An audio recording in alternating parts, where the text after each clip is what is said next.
Hi all, welcome to my YouTube channel. എല്ലാവർക്കും Ancy tech YouTube ചാനലിലേക്ക് സ്വാഗതം. കേരള PSCയുടെ junior instructor mechanic refrigeration and air conditioning category number 665/2023, അതുപോലെ തന്നെ 729/2023. അപ്പോൾ ഇതിൻ്റെ എക്സാം ഡേറ്റ് വരുന്നത് സെപ്റ്റംബർ 9 മൺഡേ ആണ് വരുന്നത്. അപ്പോൾ രണ്ട് എക്സാംസും ഒറ്റ എക്സാം ആയിട്ടാണ്, ഇംഗ്ലീഷിലാണ് വരുന്നത്. ഓക്കെ, അപ്പോൾ അതിൻ്റെ എക്സാം ഡേറ്റ് വന്നിട്ടുണ്ട്. അപ്പോൾ നമുക്കതിൻ്റെ സിലബസ് നോക്കാം. നമ്മളതിൻ്റെ ക്ലാസ്സസ് സ്റ്റാർട്ട് ചെയ്യുന്നുണ്ട്. മൺഡേ മുതൽ സിലബസ് ഓറിയൻറ്റഡ് ആയിട്ട് ഓൺലൈൻ ക്ലാസ്സസ് സ്റ്റാർട്ട് ചെയ്യുന്നുണ്ട്. ജസ്റ്റ് നമുക്ക് സിലബസ് നോക്കാം.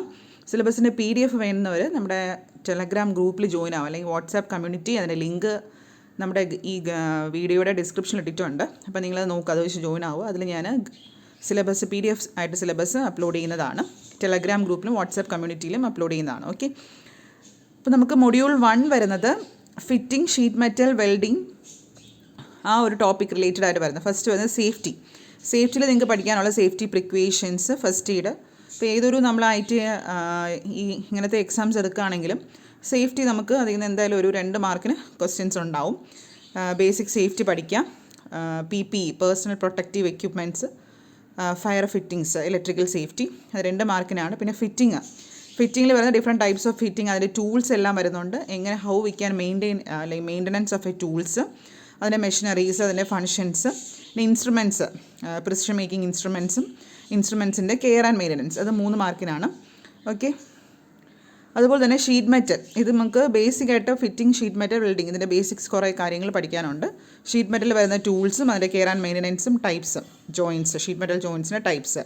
വെൽഡിങ്ങിലായിരുന്നാലും അതിൽ വരുന്ന ടൂൾസും ടൈപ്സ് ഓഫ് വെൽഡിങ്ങും അതിൻ്റെ ക്ലാസിഫിക്കേഷൻ. ടൈപ്സ് വരുമ്പോൾ നമുക്ക് ഗ്യാസ് വെൽഡിങ്, അതുപോലെ ആർക്ക് വെൽഡിങ്, അതുപോലെ ഡിഫറെൻറ്റ് ടൈപ്സ് നമുക്ക് എടുത്ത് പറയുന്നുണ്ട് സിലബസിൽ. അതും 2 മാർക്സിനാണ് വരുന്നത്. അടുത്ത് മൊഡ്യൂൾ 2. അപ്പോൾ മൊഡ്യൂൾ 1 നമുക്ക് ഏകദേശം 9 മാർക്സോളം മൊഡ്യൂൾ 1 വരുന്നത്. ഫിറ്റിംഗ്, ഷീറ്റ് മെറ്റൽ, വെൽഡിങ് തന്നെ നമുക്കിതിൽ ഏകദേശം ഒരു 9 മാർക്സ് അടുപ്പിച്ച്, ഒരു 10 മാർക്സ് അടുപ്പിച്ച് നമുക്ക് ക്വസ്റ്റ്യൻസ് ഇതിൽ നിന്ന് പ്രതീക്ഷിക്കാം. അടുത്ത മൊഡ്യൂൾ 2 വരുന്ന ഇലക്ട്രിക്കലാണ്. ഇലക്ട്രിക്കലിൽ നമുക്ക് ബേസിക് ടേംസ്, വോൾട്ടേജ്, കറണ്ട്, അതിനെക്കുറിച്ച് പഠിക്കണം. Types, series circuit, parallel circuits, conductors, earthing, അതിനെക്കുറിച്ചാണ് ആ ഒരു സെക്ഷനിൽ 3 മാർക്ക് ചോദിക്കാം. അടുത്ത മോട്ടേഴ്സ്, AC മോട്ടേഴ്സും മോട്ടോർ സ്റ്റാർട്ടേഴ്സിനെ കുറിച്ച്, ബേസിക് ആയിട്ടുള്ള മോട്ടേഴ്സിനെ കുറിച്ചും, സെൻട്രിഫ്യൂഗൽ സ്വിച്ച്, നമുക്കെല്ലാം ബേസിക്സ് ആണ് ഇതിൽ വേണ്ടത്. 3 മാർക്കിനാകുമ്പോൾ നമുക്ക് അത്രയും ഡെപ്ത് വേണ്ട, ബേസിക്സ് നോക്കി പോവാം. ഓക്കെ, അപ്പോൾ ഏത് മോട്ടറാണ്, ഇന്നതിൽ ഏതാണ് യൂസ് ചെയ്യുന്നത്, അങ്ങനത്തെ കാര്യങ്ങളൊക്കെ പഠിച്ചു പോവുക. സ്ലിപ്പറിങ് ഇൻഡക്ഷൻ മോട്ടർ, അതിൻ്റെ ഫോൾട്ട്, അങ്ങനത്തെ കാര്യങ്ങൾ, അതും 5 മാർക്കിന് ആ ഒരു ടോപ്പിക്കിൽ നിന്ന് വരുന്നുണ്ട്. അടുത്ത മൊഡ്യൂൾ 2 ഇലക്ട്രിക്കലിൽ നിന്ന് ഏകദേശം 8 മാർക്കിന് നമുക്ക് ക്വസ്റ്റ്യൻസ് പ്രതീക്ഷിക്കാം.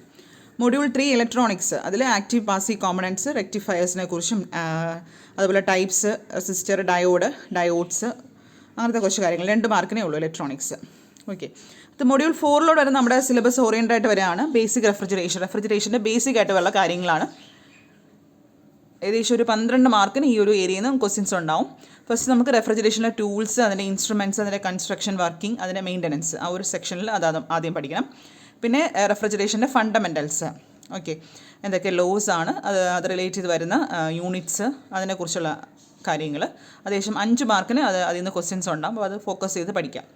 പിന്നെ types of refrigeration system, water vapour refrigeration ഉണ്ട്, ലിക്വിഡ് ഉണ്ട്, അതുപോലെ തന്നെ dry ice, steam jet refrigeration. അപ്പോൾ അതിൻ്റെ എല്ലാം കൺസ്ട്രക്ഷൻസും വർക്കിങ്ങും അതിൻ്റെ ഓരോ പാർട്സ് അത് നിങ്ങൾ പഠിക്കുക. അതാണ് ഈ ഒരു 3 മാർക്കിൽ വരുന്നത്.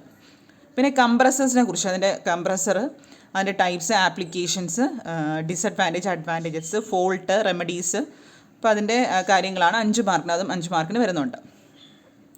മൊഡ്യൂൾ 5 വരുന്നത് റെഫ്രിജറേഷൻ്റെ equipments, condenser, cooling tower, expansion valve, evaporator. ഇപ്പോൾ ഇത്രയാണ് മൊഡ്യൂൾ 5 അതിൻ്റെ എക്യുപ്മെൻറ്റ്സിനെ കുറിച്ച് പഠിക്കാനുള്ളത്. അപ്പോൾ ഓരോന്നും പഠിക്കുക. കണ്ടൻസറിൽ അതിനകത്ത് വരുന്ന എക്യുപ്മെൻറ്റ്സ്, കപ്പാസിറ്റി, അതിൻ്റെ ടൈപ്സ്, ആപ്ലിക്കേഷൻസ്, അതുപോലെ കൂളിംഗ് ടവർ, അതിൻ്റെ working, different types of cooling towers, expansion valve, അതിൻ്റെ കൺസ്ട്രക്ഷനും, അതിന് നമുക്ക് ഡിഫറെൻറ്റ് വാൽവ്സ് വരുന്നുണ്ട്, ടൈപ്സ്, അതൊക്കെ വളരെ ഇമ്പോർട്ടൻ്റ് ആണ്. അതിന് ക്വസ്റ്റ്യൻസ് ഉണ്ടാവും. യുവാപ്രേറ്റർ, അതിൻ്റെ ഡിഫറെൻറ്റ് ടൈപ്സ് ഓഫ് യുവാപ്രേറ്റർ, അതിൻ്റെ മെത്തേഡ്സ്, പ്രോപ്പർട്ടീസ്, അങ്ങനത്തെ കാര്യങ്ങളൊക്കെയാണ് ഇതിൽ വരുന്നത്. അത് 2 മാർക്കിന്. ഇനി അടുത്ത മൊഡ്യൂൾ 6 വരുന്നത് റെഫ്രിജറൻറ്റ്. അതിൽ നിങ്ങൾക്ക് വരുന്നത് പ്രോപ്പർട്ടീസ്, അതിൻ്റെ ക്ലാസിഫിക്കേഷൻസ്, സിലിണ്ടേഴ്സിനെ കുറിച്ചും, ഹാൻഡ്ലിങ്, ലീക്ക് ഡിറ്റക്ഷൻ മെത്തേഡ്സ്, അങ്ങനത്തെ കാര്യങ്ങളൊക്കെ 5 മാർക്കിന്. ഓക്കെ. അടുത്ത മൊഡ്യൂൾ 7 റെഫ്രിജറേഷൻ സിസ്റ്റം. അത് നിങ്ങൾക്ക് അതിൽ വരുന്ന ഓരോ സെക്ഷനായിട്ട് അവർ ഡിവൈഡ് ചെയ്തിട്ടുണ്ട്. Refrigerator, direct cooler, inverter technology, frost free refrigerator, window air conditioning. ഇപ്പോൾ ഇത്രയാണ് ആ ഒരു സെക്ഷനിൽ വരുന്നത്. ഓരോന്നിൻ്റെയും കൺസ്ട്രക്ഷൻസും അതിൻ്റെ കോമ്പണൻസ് അതെല്ലാം നിങ്ങൾ നോക്കുക. കെയർ, മെയിൻ്റനൻസ്, സർക്യൂട്ട് ഡയഗ്രാംസ് ഉണ്ടെങ്കിൽ അതിന് വരുന്ന പാർട്സ്, മെക്കാനിക്കൽ, ഇലക്ട്രിക്കൽ കോമ്പണൻസ്. റെഫ്രിജറേഷനിൽ വരാണെങ്കിൽ എയർ സൈക്കിൾ, അതിൽ വരുന്ന ഓരോ കൺസ്ട്രക്ഷൻസും നോക്കുക. വിൻഡോ എയർ കണ്ടീഷനിലും trouble shooting, installation, care and maintenance, energy efficiency ratio എപ്പോഴും ചോദിക്കാറുണ്ട് അതിന് റിലേറ്റഡ് ക്വസ്റ്റ്യൻസ്. അപ്പോൾ അത് നോക്കാം. മൊഡ്യൂൾ 7 റെഫ്രിജറേഷൻ സിസ്റ്റമാണ് വരുന്നത്. മൊഡ്യൂൾ 8 വരുന്ന എയർ കണ്ടീഷനിങ് സിസ്റ്റം. അതിന് സ്പ്ലിറ്റ് എയർ കണ്ടീഷണറുണ്ട്, മൾട്ടി സ്പ്ലിറ്റ് എയർ ഉണ്ട്, ഇൻവെർട്ടർ എയർ കണ്ടീഷണറുണ്ട്, ഐസ് ക്യാൻ, അതുപോലെ തന്നെ ഐസ് പ്ലാന്റ്. ഇത്രയും ഇതിൽ വരുന്നുണ്ട്. ഇത് നിങ്ങൾക്ക് ഓരോന്നും അതിൻ്റെ ടൈപ്സ്, കെയർ ആൻഡ് ഇതെല്ലാം ഓരോ കാര്യങ്ങൾ തന്നെ. ഓരോന്നും ഓരോ സെക്ഷൻ എടുക്കുമ്പോൾ അതിൻ്റെ കൺസ്ട്രക്ഷൻ, അതിൻ്റെ വർക്കിംഗ്, അതിൻ്റെ types, classification, care and maintenance, അത് തന്നെയാണ് എല്ലാ സെക്ഷനിലും അവർ പറയുന്നത്. അപ്പോൾ അത് നമ്മൾ ഓരോ സെക്ഷൻ പഠിക്കുമ്പോൾ അതനുസരിച്ച് നീറ്റായിട്ട് പഠിക്കുക. ഫസ്റ്റ് ഇപ്പം മൾട്ടി സ്പ്ലിറ്റ് എയർ കണ്ടീഷൻ എടുക്കണമെങ്കിൽ അതിൻ്റെ കൺസ്ട്രക്ഷൻ, അതിൻ്റെ വർക്കിംഗ് പ്രിൻസിപ്പിൾ പഠിക്കുക, അതിൻ്റെ കോമ്പണൻസ് എന്തൊക്കെയാണ് പഠിക്കാം, പിന്നെ അതിൻ്റെ ട്രബിൾ ഷൂട്ടിങ് എന്തൊക്കെയാണ്, അപ്പോൾ നമുക്ക് അതിനെങ്ങനെ മെയിൻറ്റെയിൻ ചെയ്യാം, എന്തെങ്കിലും ലീക്കൊക്കെ ഉണ്ടെങ്കിൽ ലീക്ക് എങ്ങനെ ടെസ്റ്റ് ചെയ്യാം, അതിൻ്റെ ഡയഗ്രാംസ്. അത്ര തന്നെയാണ് എല്ലാ സെക്ഷനിലും അങ്ങനെയാണ് പഠിക്കുന്നത്. അപ്പോൾ കറക്റ്റ് പഠിച്ച് പോവുകയാണെങ്കിൽ നമുക്കത് ക്രാക്ക് ചെയ്യാൻ പറ്റും. ഇത് മൊഡ്യൂൾ 9 വരുന്ന കൊമേഴ്ഷ്യൽ ആയിട്ടുള്ള refrigeration and air conditioning system, storage, cold storage.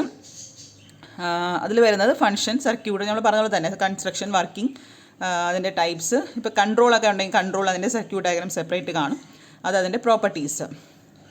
Okay. പിന്നെ നമുക്ക് module 9 commercial refrigeration and air conditioning system, അതിൽ സൈക്കോമെട്രിയെ കുറിച്ച് പഠിക്കാനുണ്ട്, സെൻട്രൽ എയർ കണ്ടീഷനിങ് സിസ്റ്റം. അപ്പോൾ അതിൽ സ്റ്റഡി നമുക്ക് ഡിഫറെൻറ്റ് ടേംസ് പഠിക്കാനുണ്ട്. ഓരോ ടേംസ് പഠിക്കാം. ഓക്കെ. അതിൻ്റെ ഫുൾ ഫോംസ് ഒക്കെ പഠിക്കാം. അതിൻ്റെ പ്രോസസ്സ്, സൈക്കോമെട്രിക് പ്രോസസ്സ് തന്നെ പഠിക്കാനുണ്ട്. Sensible heating, sensible cooling, humidification, dehumidification, cooling, heating and humidification, അതെല്ലാം വരുന്നുണ്ട്. പിന്നെ സെൻട്രൽ എയർ കണ്ടീഷനിങ് സിസ്റ്റത്തിനെ കുറിച്ചും HVAC എന്താണ്, അതിൻ്റെ ടൈപ്സ്, അതിൻ്റെ construction, working, fault, care and maintenance, preventive measures, humidity control, അത്. പിന്നെ പാക്കേജ് എയർ കണ്ടീഷണർ, അതിൻ്റെയും കൺസ്ട്രക്ഷനും ടൈപ്സും ട്രബിൾ ഷൂട്ടിങ്സും പഠിക്കണം, 1 മാർക്കാണ്. ഓക്കെ. അടുത്ത മൊഡ്യൂൾ 10 വരുന്ന ഓട്ടോമൊബൈൽ എയർ കണ്ടീഷനിങ്, അതിൻ്റെ കാർ എയർ കണ്ടീഷണറിങ്, നമുക്ക് bus, mobile air condition, bus, train. അപ്പോൾ അതിൻ്റെ construction, working, testing, fault detection, trouble shooting, care and maintenance. അതാണ് ഇത്രയും നമുക്ക് മൊഡ്യൂൾ 10 വരുന്നത്. ഇത്രയാണ് നമ്മുടെ സിലബസ് വരുന്നത്. ഓക്കെ. അപ്പോൾ നിങ്ങൾ സിലബസ് ഓറിയൻ്റ് ആയിട്ട് തന്നെ പഠിക്കുക. അപ്പം നമ്മൾ ഓരോ ടോപ്പിക് എടുക്കുകയാണെങ്കിൽ അതിൽ 3 മാർക്ക് 2 മാർക്കിനൊക്കെ ഉണ്ടാവുള്ളൂ. അപ്പോൾ അത്രയും നമ്മൾ ഡീപ്പ് വെൽ നോക്കാതെ നമുക്ക് ഓരോ ടോപ്പിക് അനുസരിച്ച് പറയുന്ന സിലബസ് പറയുന്ന കാര്യങ്ങൾ. ഇപ്പോൾ കൺസ്ട്രക്ഷൻ ആണെങ്കിൽ അപ്പോൾ ആ ഒരു പാർട്ട് എടുക്കുക, അതിൻ്റെ കൺസ്ട്രക്ഷൻ നല്ല നീറ്റായിട്ട് പഠിക്കുക, ഓരോ ടൈപ്സ്, ഓരോ പാർട്ടും പഠിക്കുക, അതിൻ്റെ പാർട്ടിൻ്റെ ഫങ്ഷൻസും പഠിക്കുക. അങ്ങനെ ട്രബിൾ ഷൂട്ടിങ്ങും അങ്ങനത്തെ ക്വസ്റ്റ്യൻസൊക്കെ നമുക്ക് പാരഗ്രാഫായിട്ട് ക്വസ്റ്റ്യൻസും ചോദിക്കാറുണ്ട്. ട്രബിൾ ഷൂട്ടിങ്ങും മെയിൻ്റനൻസ് ഒക്കെയാണ് പാരഗ്രാഫ് ടൈപ്പ് ക്വസ്റ്റ്യൻസിൽ ഇൻക്ലൂഡ് ആവാറുള്ളത്. ഓക്കെ. അപ്പോൾ ഈ സിലബസ് ഓറിയൻ്റ് ആയിട്ട് ക്ലാസ്സസ് മൺഡേ മുതൽ സ്റ്റാർട്ട് ചെയ്യാണ്. ഓക്കെ. റെക്കോർഡഡ് ക്ലാസ്സസ് ആണ്. അപ്പോൾ വർക്ക് ചെയ്യുന്നവർക്കും നിങ്ങളുടേതായ അനുയോജ്യമായ ടൈമിങ്ങിൽ കാണാൻ പറ്റും. മൺഡേ, വെനസ്ഡേ, ഫ്രൈഡേ ആണ് ക്ലാസ്സസ് വരുന്നത്. ഡെയിലി നിങ്ങൾക്ക് ഒരു വീഡിയോ ക്ലാസ്സോ ഒന്നല്ലെങ്കിൽ 20-25 മിനിറ്റ്സിൻ്റെ വീഡിയോ ക്ലാസ്സും അതിൻ്റെ PDF നോട്ട്സും ആ ടോപ്പിക് റിലേറ്റ് ചെയ്ത് തരുന്ന ക്വസ്റ്റ്യൻസും അതിന് മോഡൽ ക്വസ്റ്റ്യൻ പേപ്പേഴ്സും വർക്കൗട്ട് ചെയ്യുന്നതാണ്. ഓക്കെ. അപ്പോൾ ഇൻട്രസ്റ്റ് ആയുള്ളവർക്ക് ഈ നമ്പറിൽ കോൺടാക്റ്റ് ചെയ്യാം. ഓക്കെ. Thank you.